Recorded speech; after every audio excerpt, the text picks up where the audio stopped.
Hello students, देखो refraction जो है फॉर्मूला वहां पर शो करना है स्फेरिकल सरफेस से। तो सबसे पहले हम कॉन्केव सरफेस को कंसीडर किए हैं। फिगर दिया हुआ है, देखो ए बी क्या है। ए बी कॉन्केव सरफेस का एक सेक्शन है जो टू मीडिया को सेपरेट कर रहा है।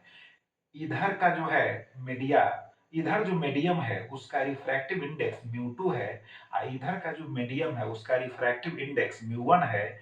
और म्यू 2 का वैल्यू म्यू 1 के रेस्पेक्ट में क्या है, ज्यादा है, यानी mu 2 is greater than mu 1। Clear हो गया? इसका मतलब यह ऑप्टिकली डेंसर होगा इसके रेस्पेक्ट में। अब वो जो है पॉइंट ऑब्जेक्ट है जिसका virtual image I find out होता है।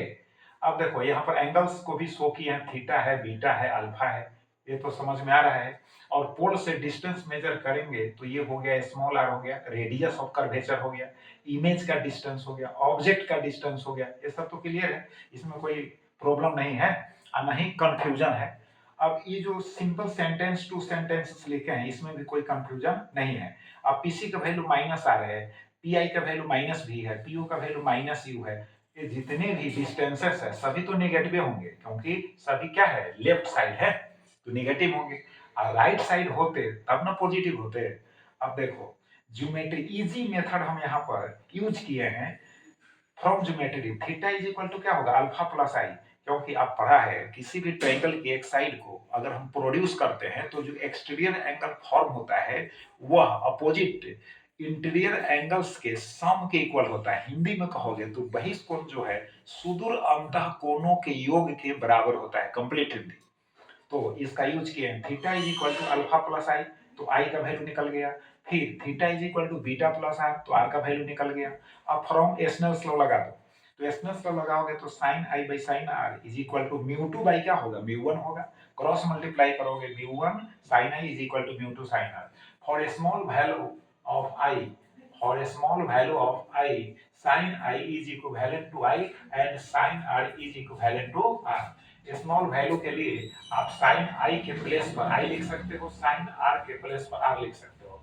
और पारैक्सियल रेज के लिए भी हम, है ना, आप हम लिख सकते हैं साइन आई के प्लेस पर आई, फिर साइन आर के प्लेस पर आर।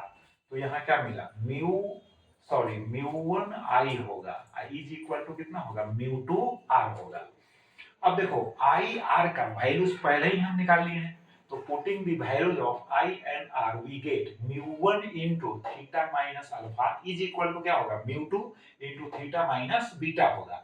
अब देखो सिंपल फंडा है, angle is equal to arc, arc by क्या होता है, radius, angle is equal to arc by radius.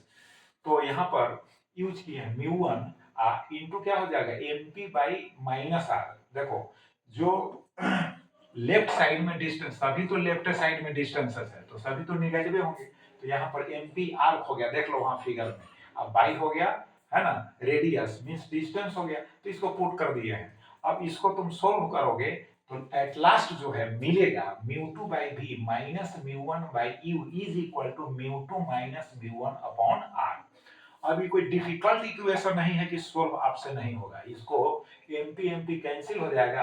और फिर उसके बाद क्या कीजिएगा, ये जो आर वाला टर्म है उसको एक साइड ले जाइए, फिर वी यू को एक साइड रखिए, तो आपको मिल जाएगा mu 2 by v minus mu 1 by u is equal to mu 2 minus mu 1 upon r. Clear? अब कन्वेक्स पर इसी फॉर्मूला को एस्टेब्लिश करना है कन्वेक्स सरफेस पर। तो देखो कन्वेक्स सरफेस है, फिर और ये सेक्शन है ए बी जो सेपरेट कर रहा है टू मीडिया को, ठीक है। तो इधर का जो मीडियम है उसका रिफ्रैक्टिव इंडेक्स क्या है, म्यू 1 है, और इधर का जो मीडियम है उसका रिफ्रैक्टिव इंडेक्स म्यू 2 है। But mu 2 is greater than क्या है, म्यू 1, यानी म्यू 2 जो है ऑप्टिकली डेंसर हुआ म्यू 1 से। अब प्रिंसिपल एक्सिस पर वो पॉइंट ऑब्जेक्ट है जिसका रियल इमेज फॉर्म होता है ऑन राइट साइड आई पर, ठीक है। ई पोल है, सी सेंटर ऑफ कर्वेचर है। फिर एंगल्स को एस्टेब्लिश किए हैं, देख ही रहे हैं, यहाँ पर आई हो जाएगा, ये अल्फा है, थीटा है, बीटा, जैसे उसमें है एंगल्स उसी तरह से हम अरेंज कर दिए हैं। आई है यहाँ, आई यहाँ आर होगा। अब फ्रॉम ज्योमेट्री जो है आप देख लो, I is equal to alpha plus theta होगा, आई इज इक्वल टू क्या होगा, अल्फा प्लस थीटा। क्लियर है? इसमें तो फाइंड आउट नहीं करना है, but theta is equal to यहाँ देखो बीटा प्लस आर होगा, तो फिर r is equal to theta minus beta. फिर एसनेल्स लॉ यहाँ फंडा लगा दो, तो स्नेल्स लॉ अप्लाई कर दोगे, sine i by sine r is equal to mu two by mu one होगा, क्रॉस मल्टीप्लाई करोगे तो क्या हो जाएगा, mu one sine i is equal to mu two sine are.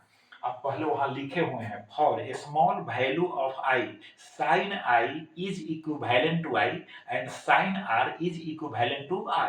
तो उसी का यूज करके हम यहाँ पर है ना लिख देंगे mu one I is equal to mu two R. अब putting the values of I and are we get, अब पुट करोगे तो अल्फा प्लस थीटा हो गया, थीटा माइनस बीटा, फिर एंगल इज इक्वल टू है ना आर्क बाई रेडियस जो फंडा है उसका यूज कर दोगे, तो फिर आपको यहाँ पर आ जाएगा म्यू वन इंटू होगा m p by minus u plus m p by r. अब कहोगे हम माइनस क्यों नहीं लिखे, अरे यार जो डिस्टेंस जो है राइट साइड होगा वो तो पॉजिटिव होगा, जो लेफ्ट साइड होगा वही ना निगेटिव होगा। अब फिर mu two is equal to m p by r minus m p by v. देखो आर यहाँ पर ये जो डिस्टेंस हो जाएगा आर पॉजिटिव होगा, और ये जो डिस्टेंस होगा वी यह भी पॉजिटिव होगा। ये सभी डिस्टेंसेस जो है पोल से मेजर किए जाएंगे, राइट। और इधर जो डिस्टेंस होगा ये तो यू है, कि अकेला जो है यह नेगेटिव होगा, क्लियर। अब इसको सोल्व करोगे तो आपको मिल जाएगा फिर mu two by v minus mu one by u is equal to mu two minus mu one upon r. तो देखो रिफ्रैक्शन का फॉर्मूला जो है सेम ही मिलेगा, चाहे वो सरफेस जो है कॉनकेव हो चाहे वो सरफेस कॉन्वेक्स हो। अब आपको जो इजी लगे कि ऐसा कभी कभी क्वेश्चन में स्पेशली पूछता है रिफ्रैक्शन का फॉर्मूला को तो शो करना है, बट वहां लिख देगा कॉन्वेक्स सरफेस, कहीं लिख देगा कॉनकेव सरफेस, तो इसलिए दोनों को आप रिवाइज कर लीजिए। Thank you.